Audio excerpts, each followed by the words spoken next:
Hasan Kaçar 12 sal zindan Türkiye'de maya ji ber nexweşiya wî ya giran hatiye tahliye kirin. Ji bo ku dîsa negirtin derbasê Herêma Başûrê Kurdistanê bû. O 7 sala li başûr dijî.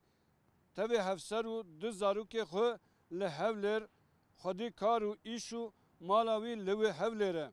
O asayişa Hewlêrê gazî dike dibe îşê wê yê îkamê bên asayişê.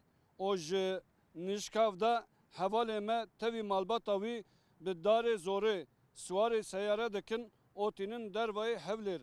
Sînorê Süleymaniyê berdidin.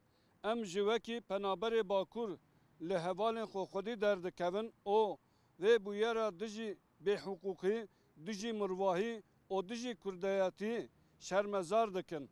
O ew helwesta qedepê helwestekî şaş û dijî kurdînî dibînin.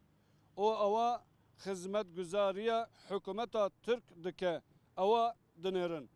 O bi bangewaziya me ji hikûmeta Herêma Kurdistanê daîra penaber wê hemû sazî û rêxistinê Kurd û Kurdistanî dikin dibin bila li dijî vê bêqanûniya bibin xwedî helwestekî.